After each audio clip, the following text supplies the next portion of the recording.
Hello everyone, my name's Scott Carney. I'm the host of Club at 22 The Rangers podcast. I'm with Ali Pearson. How we doing, lads? And Jamie Lowe. Hello. And we are here to review a COVID-stricken and injury-stricken Rangers managed to beat the other half of the Old Firm 1-0 at Ibrox. Look lads, we'll jump right into it. The biggest shock of the day was that Balogun started at right back. I think everybody was a wee bit shocked by that. Yeah, we all expected Patterson to come in there. Kent, to be honest, as well was a big one in the team, which we heard the rumour. I told you. I told you. Jamie will tell you the rumour of why Patterson probably wasn't. I'll let him have that glory. But yeah, we all had the fear with Balogun. I'll be very honest. At the very beginning, we had the fear at Balogun. I thought they would target Balogun's side, but I still thought it was a strong team. The only two players I would have said you would have pulled out in terms of the first team would have been McRorie and Balogun. Apart from that, probably the strongest team. Yeah, Jamie, your thoughts? Initially, same as we spoke about being uncertain about Balogun. He's obviously had a stint at right back before and he struggled. So very pleased to see him put in the performance he did today. But like you say, even McRorie, he was excellent. He was excellent.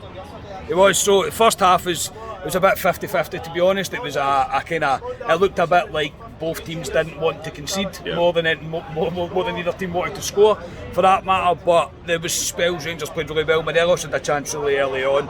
Edward missed a fucking sitter, man, an absolute sitter of a chance. But I mean, apart from that, it was, well, Kent came close with the post as well, but I met you at half time, Ali, on the concourse, and we were thinking there's probably only a goal in this, genuinely. Yeah, it was very 50-50. They had the best chance, you have to say, probably the two of them, with Kent hitting the post, but it was feeling each other out, to be honest. We did say we thought Rangers gave them a bit too much respect in terms of backing off them. Yeah, definitely. Rangers had another gear for me, I thought. Ryan Kent, I think he was in 50% today, but even at 50% Ryan Kent against him was still good to have in the team with his pace. But it was peachy peachy, if you want to say, in terms of the first half. And we both said one goal's going to settle it, it'll go either way, and it's what team wants it the most in the second half. Yeah, Jamie, your thoughts on the first half, mate? First half was frantic, I thought. Celtic probably had they shaded the first half, I thought. We almost stood off them a bit, and we spoke about them almost giving. I thought we gave Celtic a wee bit too much respect in the first half. They probably did have the better chances, as we mentioned, but stepped up the second half, thankfully. Not half. I say, even I was saying at half time to you, my dad, Scotia, I was like, I don't know what to expect. I didn't know what to expect in the second half because I was like, I don't know if I can take another 45 minutes of us just kind of slogging it out between us. And Rangers coming in the second half and were absolutely tremendous. Honestly, we decided to take the game to Celtic. We stood forward. We started to battle. Steve Davis was flinging himself into tackles like there was no tomorrow. I mean, Steve Davis is the age that he is. He's leading the press. He was leading the charge, and then the header from Hollander. Honestly, as soon as the ball came into the box and he headed it, I did not see the ball hit the net. I really didn't. I didn't even see it. I don't know when he celebrated. Ibrox went absolutely mental. On balance of play, and for the second half especially, Rangers deserved that goal. Yeah, Rangers come out of the traps. I thought like a team wanting it more than them. Right out of the traps, we got a free kick pretty much instantly in that second half. Bonner stepped up, wasn't he great? I thought I'll just give Barisic a bit of credit today. A lot of folks slagged him, we did as well, to be honest, because he hasn't been great, but his deliveries today for set pieces was really good. I thought Bonner stepped up today, and obviously his delivery to Big Phil at the back post, and it was a towering header. It was honestly where I sit in the club deck as well. It was beautiful to see for there and hit the back of the net. Ibrox absolutely erupted, man. It was outstanding, and Rangers thoroughly deserved to take the lead, I thought. Yeah, Jamie, your thoughts on the goal?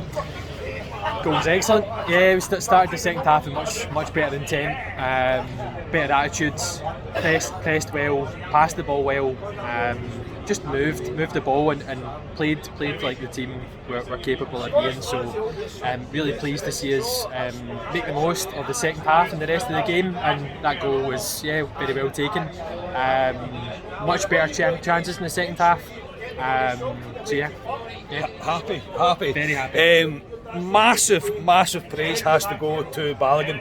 I mean, everybody seen the team sheet. I think everybody thought the same and went, "Oh, that's a bit of a strange one. Why is he playing right back?"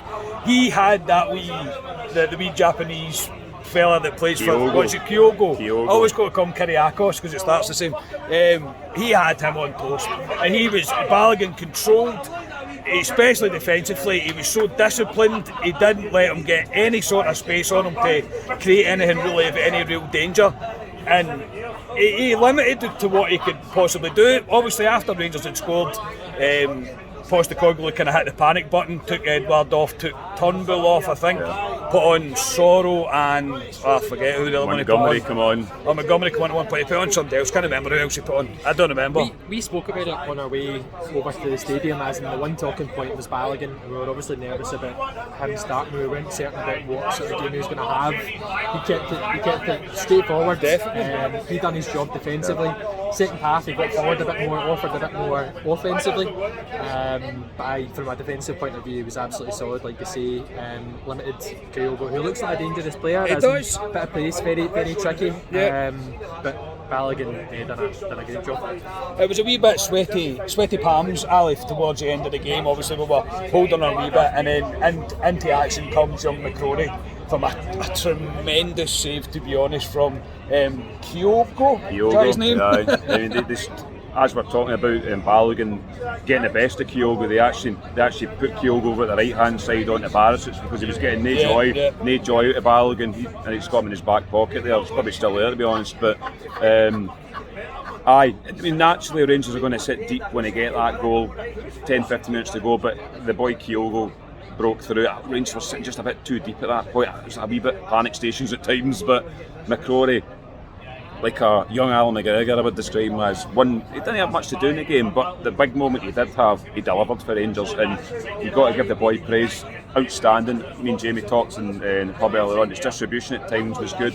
He was comfortable to take the ball at the back off the centre halves, and he can be extremely proud of his performance tonight, and we can have no fears and put him in goal going forward. Yeah, absolutely. And he's took a wee bit out of the Alan McGregor playbook of how to kick the ball away while trying to pick the ball up and stuff like that. He really did do great in that fact. We were going to bring Scotia around, but I'll just leave it at this because it's quite noisy. I know it's quite noisy in here though. Obviously we're out in the pub and we're going to enjoy a few pints. So I'll trouble you gentlemen for your man of the match today. It's got to be Balogun. He got the sponsors, man. I thought Steve Davis was second half winning every ball, into tackles, dictating. Kamara woke up as well, but it's got to be Balogun for me. For all of us that said we had the fear, I apologise to you, Leon Balogun. You were outstanding. I'm sure he watches the podcast, to be fair. I know, outstanding. Jamie? Balogun was excellent. Nope. For all he was excellent. There we go.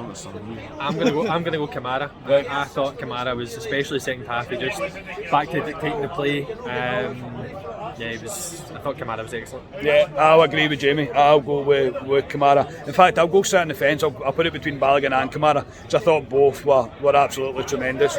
But yeah, that'll do us. We'll come back kind of earlier on in the week with kind of more reaction to this. We're out in the pub. I'm going to enjoy a few beers because we've won the first Old Firm game of the season, and it feels bloody tremendous. It really does. So yeah, please like the video, subscribe to YouTube, all the usual shenanigans. Until we speak to you next time, Ali, thank you very much. No problem. I'll just wait for a couple of share bits, but that'll be brilliant. Jamie, thanks very much, mate. Thank you. Looking forward to this afternoon. Definitely. We are Club at 22, the Rangers podcast. Cheers.